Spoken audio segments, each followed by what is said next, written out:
নমস্কার, আমি পাভেল। আপনারা দেখছেন রেডিও ভেনাম, আর আমরা বসে আছি এখন বাঙালিয়ানায়। বাঙালিয়ানায় আজকে আমার দুই জুনিয়র সহকর্মী, আমার বাঁদিকে বসে আছে ঋতিকা, আমার ডান দিকে স্বর্ণাব। নমস্কার।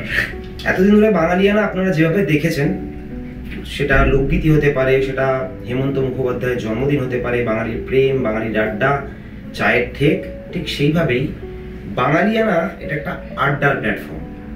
এই বাঙালিয়ানায় আজকে আমাদের আড্ডার বিষয় বাঙালির মুড সুইং। তো বাঙালিরা হচ্ছে ইম্প্রোভাইজেশনের আলটিমেট পর্যায়ে যায়। দেখবি বিরিয়ানি যখন শুরু হয়েছিল, যেভাবে ছিল বিরিয়ানিটা, বাংলায় আসার পর সেই বিরিয়ানি একটা অন্য রূপ নিয়ে নিয়েছে। তো ঠিক সেইভাবেই এখন বৃষ্টির মৌসুম।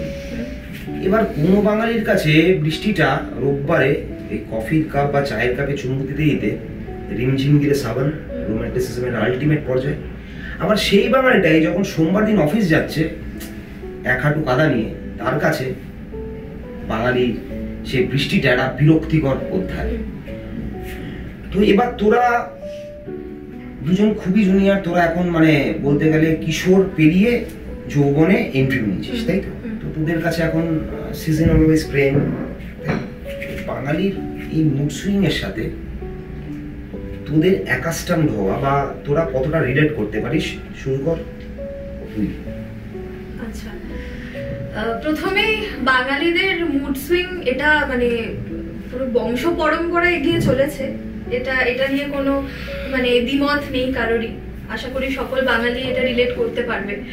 তো এই যে তুমি বললে যে বৃষ্টির সাথে অদ্ভুতভাবে একটা প্রেমের সম্পর্ক, এবারে এই প্রেমটাও এমন সেগমেন্টে ভাগ হয়েছে না। তো কারোর কাছে এই বৃষ্টিটা কোথাও গিয়ে একটা কি বলবো, একটা দুঃখের, কারোর সাথে হয়তো ব্রেকআপ হয়ে গেছে, সেই বৃষ্টিটা দেখে ভাবছে, পাশে একটা কোনো একটা একটু দুঃখের স্যাড সং চালিয়ে দিল, আর সে বৃষ্টিটা দেখে নিজেকে তার সাথে কি বলবো, সেই বৃষ্টির মধ্যে সে হারিয়ে যাচ্ছে, তার চোখ দিয়ে জল পড়ছে।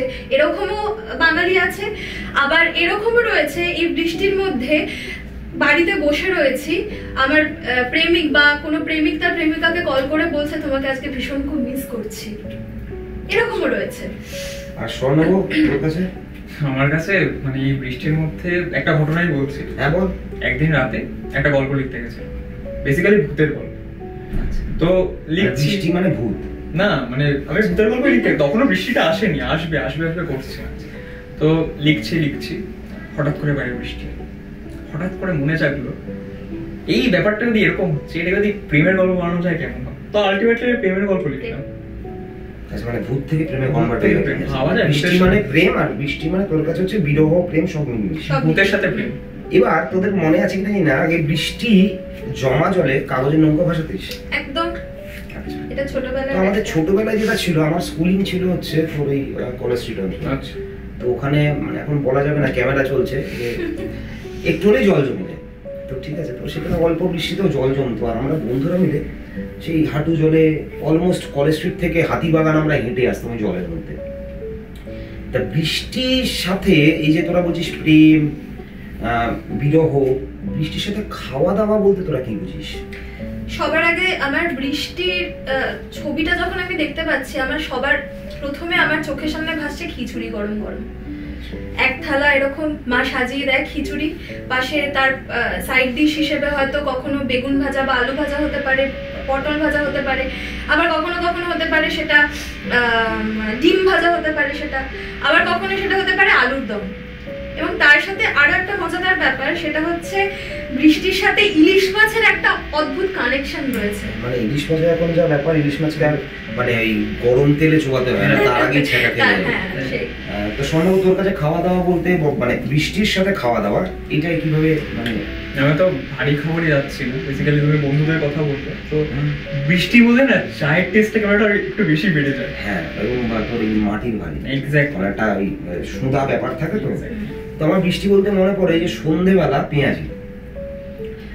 তো বাঙালি মানে প্রত্যেকটা সিজনেই দেখবি যে নিজের মতো করে তাকে বরণ করে নিচ্ছে। বাঙালির সব থেকে বড় গুণ হচ্ছে যে বিভিন্ন ঋতুকে বরণ করে নেওয়া। এবার তুইও মোটামুটি গল্প লিখিস বা কবিতা লিখিস, তুইও গান করিস, তো তোদের আমি অনুরোধ জানাবো 4টে লাইন বৃষ্টিকে নিয়ে কিছু ইনস্ট্যান্স। আচ্ছা, বলতে বলতেই তো বলা হচ্ছে। তো বৃষ্টিকে নিয়ে যেটা বলবো, বৃষ্টি তুমি এসেছিলে, হ্যাঁ তুমি সত্যি এসেছিলে। কিছু ভাবছিলাম তোমাকে নিয়ে, কিন্তু ভাবনাটা অনেক আলাদা ছিল। যে ভাবনাটা আমি আজকে ভাবছি সেটা কালকে ভাবছি না, হয়তো পরশুদিন আবার ভাবনাটা পাল্টা।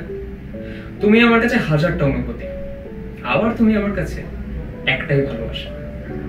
বাহ, ভেরি গুড, ভেরি গুড। আর রিতিকা, আমি একটু গান শোনাই। শোনা।